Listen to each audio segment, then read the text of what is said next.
They laughed the moment she stepped onto the range. I remember it clear as day, the way the other recruits burst into laughter like a fuse had been lit. She was small. Barely looked old enough to carry a rucksack, let alone fire a sniper rifle. "You think you'll hit a target with that frame?" One of them barked. The drill instructor didn't stop them. He was laughing too, arms crossed like he'd seen this all before, but the girl didn't flinch, said nothing. Just adjusted her stance, her movements quiet and deliberate. As she shifted, her shirt lifted slightly, revealing a black tattoo, a snake coiled around a bullet. One of the senior officers, Colonel Stein, happened to be passing behind the line. He caught a glimpse of that mark, stopped mid-step, and leaned forward. His eyes narrowed.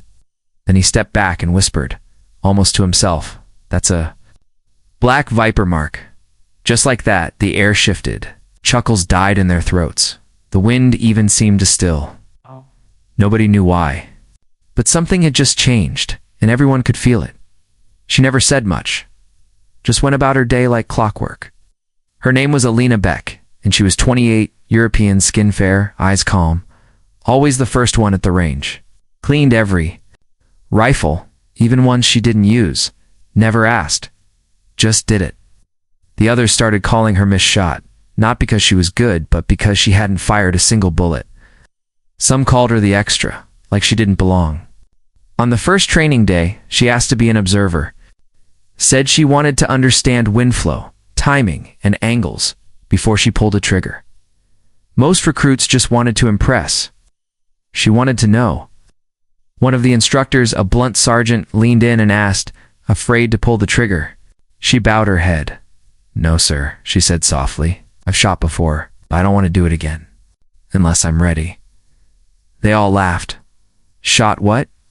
"Soda cans." But I was standing nearby, and I saw her hands as she cleaned that rifle.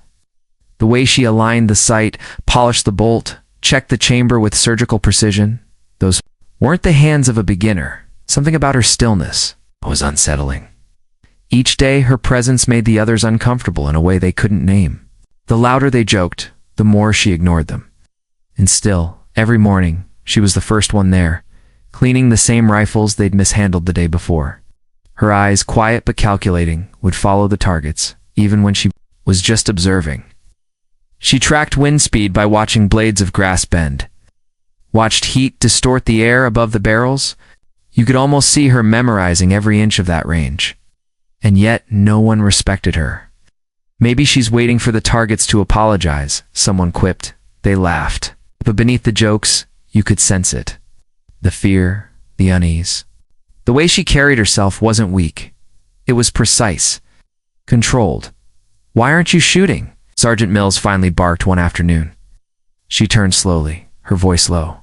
"Because I need to remember why I stopped." That answer stayed with me. Not fear. Not failure. Memory. Whatever had happened before, she carried it with her, heavy and silent. And that silence made the training field feel colder every day she didn't shoot. Then came the day it all changed. Live fire exercise. Recruits lined up. Lena, still without a single shot, was called first. Forced. "Really? Miss, you're out," the instructor barked. She didn't argue, just stepped forward and gently wiped down the rifle barrel. With the edge of her sleeve, she adjusted her stance, her shirt lifted again. This time a drill instructor caught a clearer look at the tattoo that snake wrapped around a bullet. Etched into the bullet, the letters BV12. He was about to make a snide remark about fancy tattoos when Colonel Stein, standing further back, stormed forward. His boots stopped just short of the firing line. He leaned in, looked closely, then whispered something that made my blood go cold. "Stop." The instructor froze. "She's Black Viper," the colonel said under his breath. Another instructor stammered, but Black Viper was disbanded. After Operation Redline, no survivors. "She survived," Stein said. The recruits went quiet. All of them. Even the birds seemed to stop chirping. That name, Black Viper, wasn't just some old unit. It was a ghost story. A legend whispered only when medals were handed out. And suddenly, that quiet girl wasn't just a mystery. She was the last of something deadly. Colonel Stein stepped closer, now pale as paper. "What's your name?" he asked. "Lena Beck," she replied calmly. He blinked. His voice shook. "I thought you were." "Gone. Hill 9. Operation Red Line." Everyone said she cut him off gently. Everyone was wrong. The colonel turned to us. Black Viper wasn't a unit. They were shadows. Urban ghosts. Each member was worth a platoon. I was pinned down during Red Line, 6 hours. A shot saved my life. A shot from nearly 900 meters.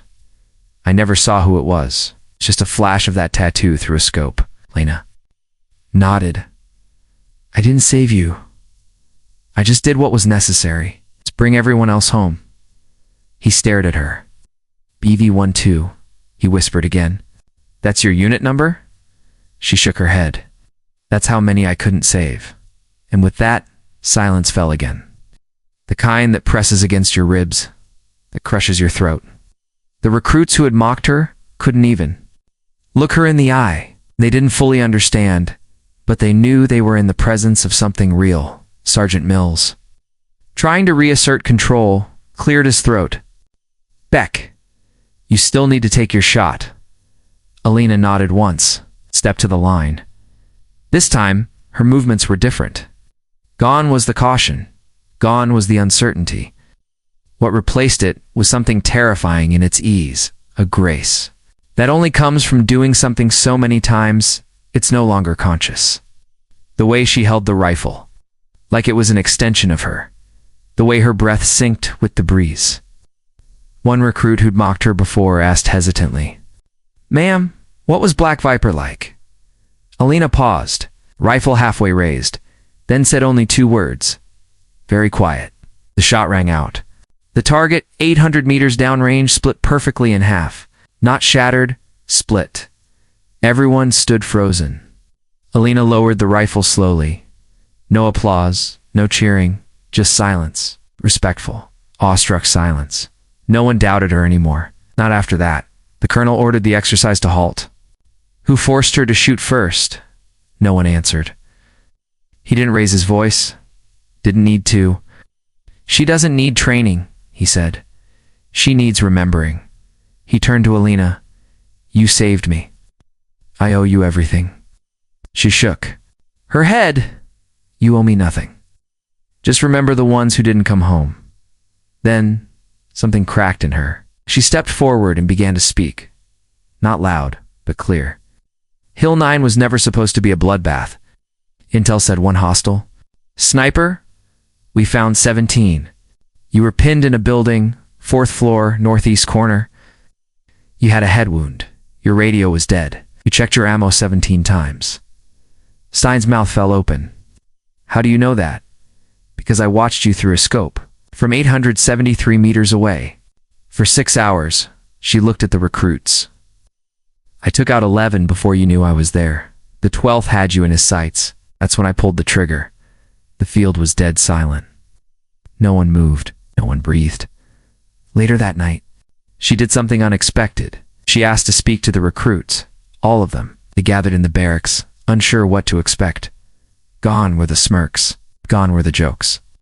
Just silent attention. She stood before them, calm and steady. "You think this is about shooting?" she said. "It's not. It's about responsibility. Every bullet you fire carries someone's son, someone's daughter, someone's future."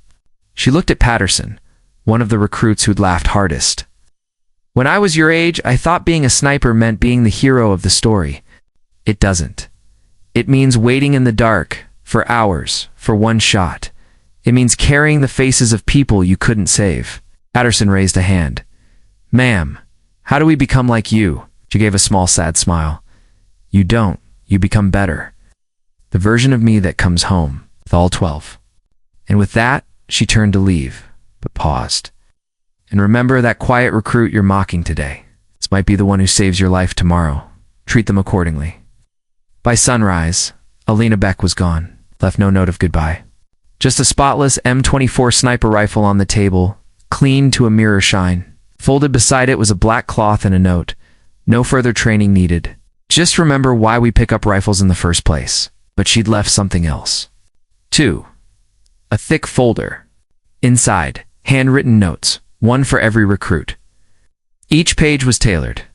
Technique corrections, breathing rhythm advice, range drills, a custom training schedule. At the bottom of each note was the same line, written in small, steady handwriting. "You're better than you think. Prove it." Sergeant Mills kept the folder. Years later, when new recruits asked about the legend of the Black Viper who trained with them for a few weeks and vanished, he'd open that folder, show them those notes, and say, "She didn't come here to learn. She came here to teach. We were just too stupid to realize it."